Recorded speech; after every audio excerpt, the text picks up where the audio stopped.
Well, hi, once again, everybody. Thanks for viewing another, it's going to be a great edition of Pick Your Politics. I'm your host, Dennis Silvers, and we got a fabulous, fabulous show for you today, as we always try to bring you. You know that. As you know, we've got a very interesting race here in Las Vegas.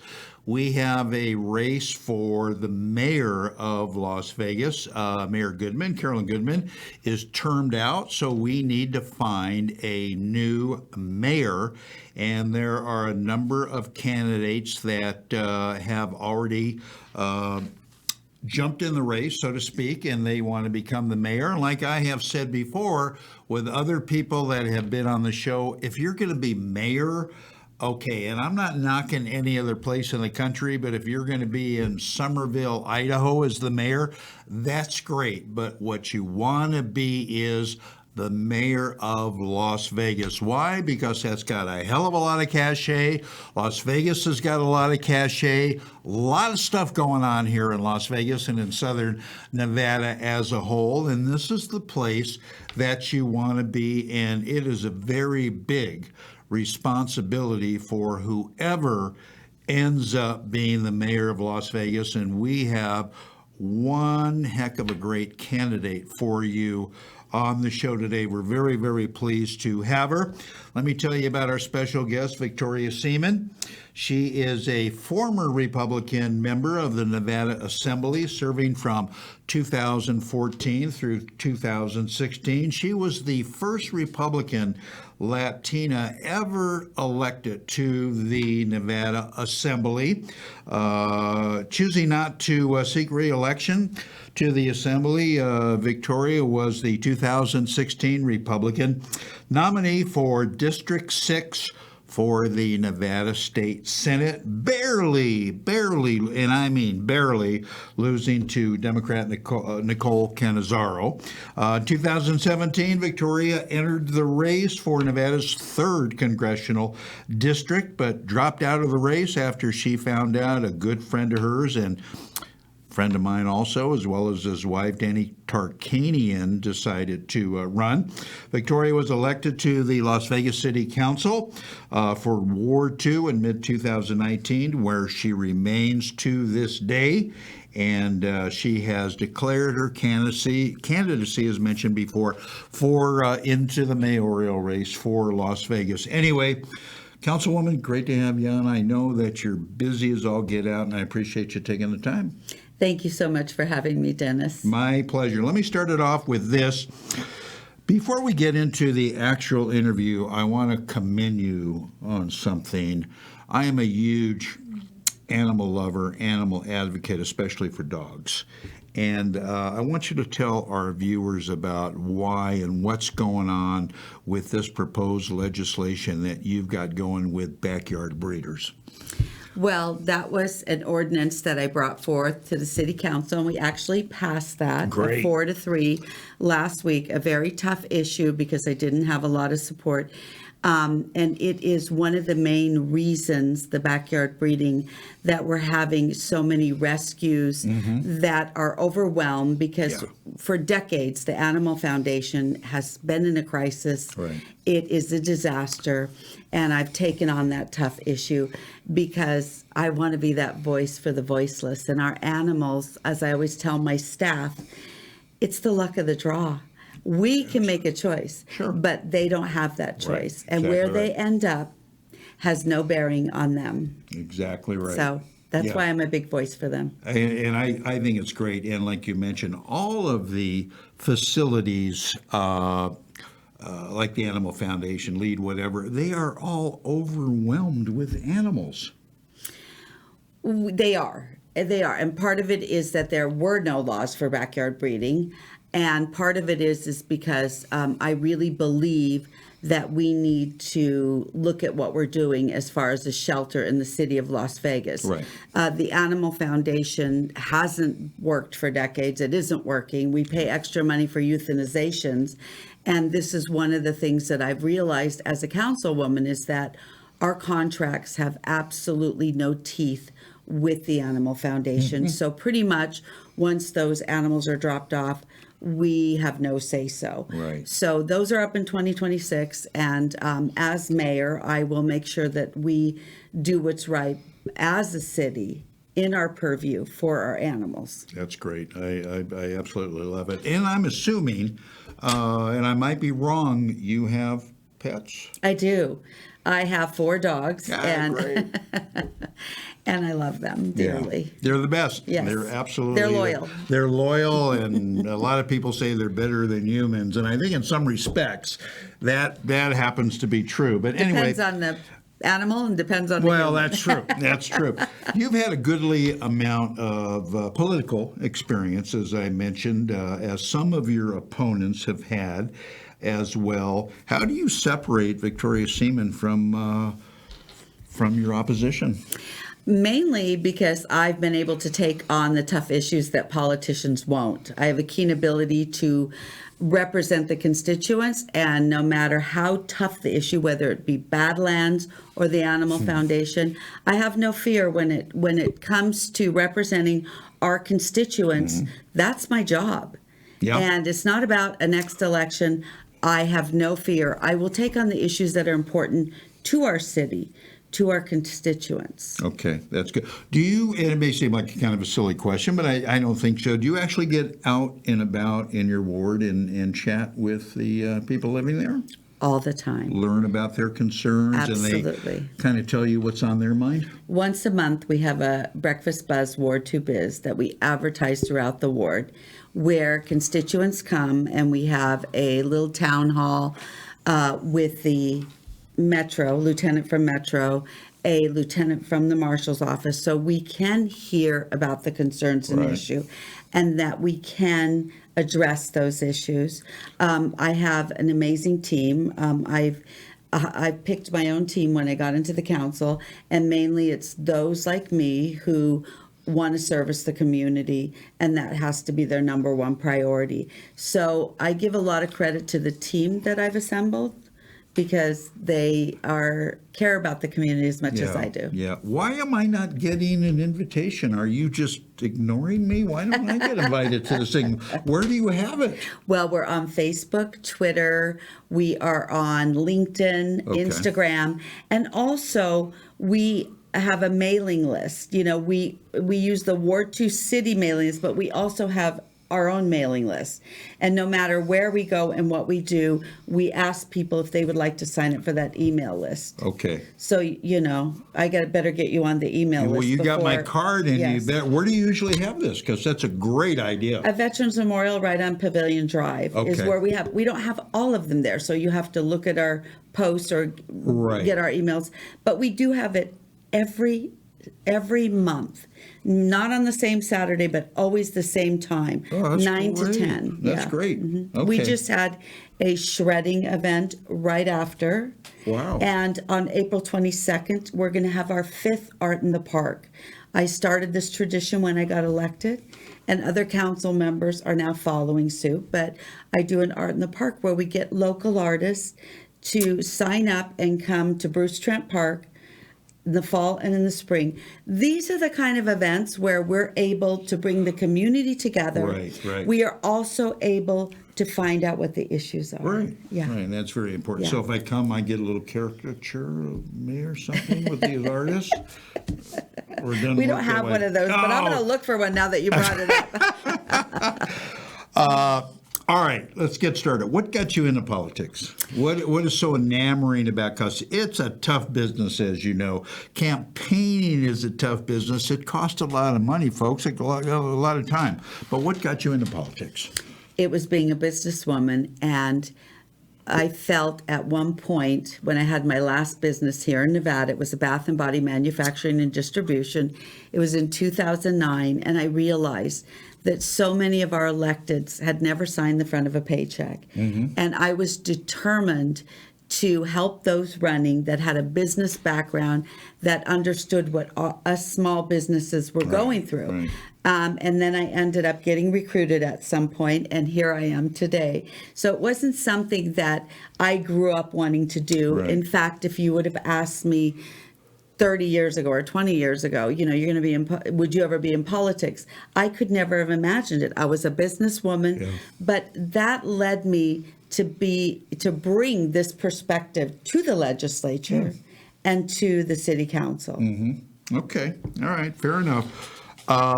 What, in your opinion, Victoria, is the most important responsibility the mayor has?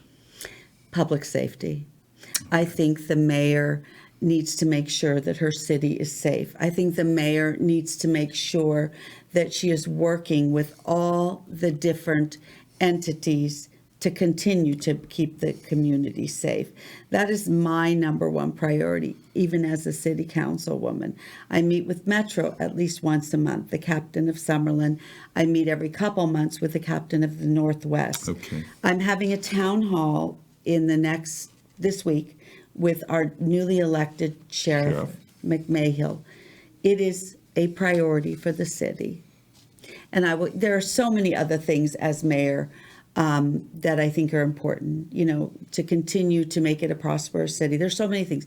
But I think the number one issue is public safety. And that's funny you mention it, because that was going to be my first question. It's a problem not only here, but I think all through the country, and especially more so here. It's a little more sensitive, and I think you'd agree, because we're tourist driven. And if tourists come here and they don't feel safe, I'm out of here. That's right. That's right. You don't want to go to a city that is unsafe. None of us would do that. And so that is a big responsibility on the mayor and us at city council. Right. And I'm a big supporter of our law enforcement. Yeah. Oh, and yeah. I will continue to do that and make sure that they have the resources they need to keep tourists, with 40 million tourists every year, Right. and us safe. Yeah. Yeah. As you know or may not know, I'm a good friend of our current governor, and especially when he was sheriff, I was on the use of force board. I emceed a lot of their fundraisers and all of that. How do you think Joe did when he was sheriff? I think he did a great job. And I think Kevin McMahill will do a great job. Yeah, I do too. They have different ideas, but their main concern, both of them, was public safety. Absolutely. And Governor Lombardo will make a great governor. Yeah. And Kevin McMahill is going to be a great sheriff. And it's very interesting right now that we have our three top offices are now former Metro. Right. We have Governor Lombardo, we have Lieutenant Governor Stavros Anthony, who was my colleague on the City council, and Kevin McMahill. Right. And I think it's good. I think they're going to bring that perspective. And sometimes, like my business perspective, you need to bring other perspectives. Absolutely, yeah. I remember when I had Stavros on the show, and I said, wouldn't that be something? You guys got elected, and you really have a law and order, administration up there. And he said, yeah, that would be very cool. What would you do as mayor when you talk to the sheriff or whoever to figure out a way to engage more people to get into law enforcement, to join Metro, because we're short of cops? Yeah, we are short of cops. Exactly what I'm doing now is helping them in any way that I can, and let people continually know how much we respect and care about our law enforcement, because the way that cops across this country, let's face it, were treated over the last couple of years. Yeah. It wasn't a job that a lot of people wanted to walk into. Right. But we need to keep that morale up and, show our appreciation for our law enforcement, because without them, we wouldn't be safe at all. Right. Yeah. No, I'm glad they're around for my 2 cents, and I think most people are, obviously. You've mentioned you've been a very successful small business owner in the past. As mayor, what are some of the things you would do to grow the business community here in Las Vegas? Well, help to keep diversifying the economy is one. And as you know, as a councilwoman, I have spent the last 4 years promoting small businesses, which is just a small piece of my background and showing appreciation and getting the word out about different businesses in my ward. But as mayor, you have a bigger responsibility Sure. to make sure that we're doing everything we can to diversify the economy and make sure that the businesses local that are helping local our constituents and tourists thrive and be successful Right. in the policies that we write and we push. Exactly right, because that's where it's at. That is where it's at. Not only for tax revenue and all that stuff, but for jobs and Absolutely. the whole thing. It's very important. We've got Victoria Seaman, our special guest here on Pick Your Politics. She is on the Las Vegas City Council representing Ward 2 and running for mayor of Las Vegas. There's a number of issues here, as you're perfectly well aware of. I know the mayor can't do a heck of a lot, Victoria. What's your take on the education system here in Las Vegas? I know there's been some issues and there's been some problems, and teachers are speaking up and this and that and the other. If you could, how would you help? Well, the way I did when I was in the legislature, the bill that would break up the school district. So I'll continue to be an advocate for breaking up the school district. Okay. I will continue to advocate for school choice, which was one of the things that we supported in the legislature. Right. Continue to support charter schools. And one of the things that we did since I've been on the council is we started a bilingual charter school. And it has been very successful. And there's talk of the legislature trying to stop us from continuing that in the future. Right. We're 50th out of 50th. I mean, we need to continue to look at things and stop doing the same thing over and over again and throwing 100%. Good money after bad. 100%. So I'll continue to advocate. 100%. Do you think it's a problem, like you said, with maybe breaking up the school system, trying to get better qualified, and I think they all do a great job, better teachers in the school? I think the bigger problem is the school district is too big. I think that we need to entertain school choice because we know just since I've been in the legislature, was 8 years ago, when they did the commerce tax in order to improve schools, they did the cannabis to improve schools. Right. And we went from 49th to 50th. So we know that it's not a money issue. No. What we do know is that we need to look at breaking up the school district and looking at opportunity for every child to have an equal opportunity, which is school choice. Mm-hmm. Right. No, I agree with that 100%. We talked about it a little bit briefly, but it's a big issue here.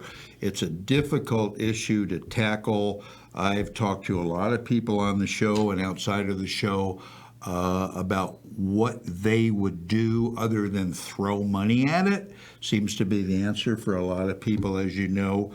What are we going to do about the homeless situation here? I mean, it's bad all over the country, but it's become a problem here. It has become a problem, and I think we made great strides because one thing you need to understand is that council is boots on the ground all year round. We're not in a session only 120 True. days out of the year. So we actually came up with the camping ban, and the camping ban was intended to get the MORE team and our marshals and sometimes Metro out in the field to bring those people to the Hope Corridor, to get the resources they need, whether it be mental health, whether it be an ID, whatever the help they need if they wanted it. And I think that was one of the best, and without encroaching on people's businesses Right. or private property. Yeah. And I think that was a great start, and I will continue to make sure that we have that. Right now, there's a bill in the state legislature that wants a bill of homeless rights that would actually make this go away. And again, I think that there is this disconnect that we are the ones that are boots on the ground. We are the ones that are dealing with it. But the big issue of the homelessness is mental health. And until we address mental health from the state legislature and help them to get more facilities, you can't help those on the street that have mental health Right. conditions if we're not doing something about that. Exactly, because people say, "I'll throw them in jail and this and that." Well, No, that's not you going to can't. do. That's No. not going to do a darn thing. And it's not the right thing to do. No. No, because there is mental health issues out there. Yeah, and it's unfortunate, but there's got to be some solution. Well, yes, and I'm going to continue to work on it. I've worked a lot with Arnie Stock with Shared Village, and I got to tell you, he's done an amazing job. He's helped a lot of people get off the street and get the resources they need. Yeah. And that will be a big priority of mine as mayor, is to continue to work with the Hope Corridor, continue to work, and continue to make sure that the state legislature knows exactly what we need, Right. or we don't need interference into some of our ordinances. Exactly. Oh, exactly. That's a very good point. You've had experience with this, obviously being a current member of the city council. How would you deal with all the various personalities on the city council as mayor? Because there are some personalities. Yes. Well, I think the way I deal with it now, and it's really just understanding where they're coming from. As a legislator, we had to do that, understanding how they think, and trying to talk to them in a way that they would understand, bring them examples of what they understand. And I think it's important that a leader needs to work with their council. Absolutely. Yeah. For a lot of reasons. The Badlands issue. I think that this was an issue that was on the books before I got there. And as a leader, I would bring people together to make sure nothing like that ever happens again. Yeah. Because it's tragedy. costly. It's costly. It's a tragedy, yeah. Yeah. It's very, very. I had a lot of great rounds out at the Badlands. Know people that live out that way, and it's a shame. All right, let's turn to growth. What's your feeling about growth as far as businesses, as far as residential? And when you talk about it, what comes to mind, at least in my mind, oh my God, it's the water. It's the water usage. How do you feel about that? Well, I do know that we're using 2% less than our allotted amount. So I don't think that Las Vegas is the problem. However, there's a problem of water. So what needs to be done is we need to bring our federal congressional people here to look at that treaty. It involves several states. Right. And we need to work with them so that they come together and realize that the treaty needs to be changed. It needs to be worked on. Because as I mentioned earlier, we are using 2% of our allotted amount. I think in Southern Nevada, I can't even think of any more that we can do at a drastic level than we have already done. We have done so much. A lot. We're working on the septic tanks right now and making sure that we start to eliminate them over time. We've taken out the grass. The casinos, which has all the tourism, is recycling most of their water. So I think as a city, as a Southern Nevada, we've done a great job. But we need to do more with urging our congressional delegation to come down and look at this treaty, and let's help urge our partners to do what we've done. Yeah, no, I agree, and we want to get our fair share of it. And like you say, I agree. We're doing a lot of good with that. And of course, people are, especially the golf courses, they're ripping up the grass because the Water Authority is paying them to do that, which is good. There's water restrictions here in Las Vegas about when you could water. They've limited the size of the pools now that you could put in. So we're doing all the right stuff. We are. We're doing the right stuff. But I hear you take really long showers. Is that No. No. Just okay. regular. Just regular. Okay. Tell me about how you would work better, if that's a correct word, with the commissioners. county commissioners? I have a good relationship with the Yeah. commissioners. You know, with me, I learned long ago in business probably that you work with all entities that are concerned partners. And the county commission are our partners Sure. in a lot of ways. Sure. And so I've met with them on different issues, especially when it overlaps my ward. With the state legislatures, I think I was one of the first to start a happy hour or a meet and greet with state legislators right after they get elected, do luncheons with them at the city with the lobbyists. Oh, because that's it's cool. important for them to know them more on a personal level. Sure. So they're not trying to meet with them when there's a bill. They already have established a relationship. Right. And so these are some of the things that I've already done as a councilwoman, and I will continue them as mayor. That's very cool. I'm down for a happy hour. Anytime.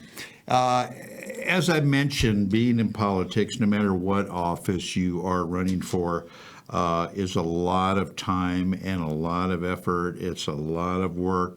Also takes money. Tell everybody if they wanted to get a hold of you to help out in Ward 2, or you could walk for Victoria no matter what ward you live in. But how do they get a hold of you, and what do you need mostly now as far as volunteers? Well, right now, we would love for volunteers to sign up on our page, victoriaseaman.com. And we would love your support for contributions, the same website, victoriaseaman.com. And if you have an issue as a constituent, I would love for you to call my office. My office number is 702-229-2420. And that is only for a constituent issue in Ward 2. Right.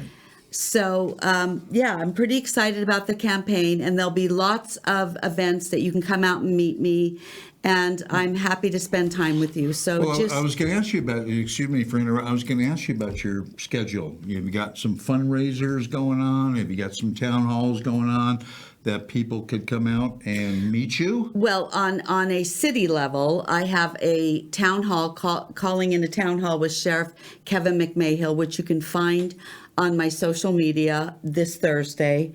You're welcome to call in and ask the sheriff any questions. For my fundraiser coming up for my campaign, it's May 4th, and it'll be at the new Bella Vita over here on Boca Park. Nice, very nice. Thank you. What time is that? That will be May 4th at 5:30 p.m. At 5:30. All right, can I drop by? Yeah, sure. That's great. All right, if you like what you see, you like what you hear, you want to support Victoria Seaman, go to her website, give them the address again. victoriaseaman.com. Yeah, and help out. Yeah, love to hear from you. Yeah, absolutely. Thank you so much for coming on. Well, thank you for And, inviting me. My pleasure. We'd love to have you back sooner than later. I know the campaign's going to take a little while. Sure. And it's going to be interesting to see who else, don't you think, might jump in the race? Oh, there'll be a lot of people. It's an Think open so? seat. Yeah. Yeah. I don't know. I might throw my hat in. I don't know. No, I wouldn't do that. Anyway, thank you for watching, whatever platform you are on. We always love bringing you the show because we like talking about politics, obviously. So the most important thing is, as I keep saying, vet your candidates.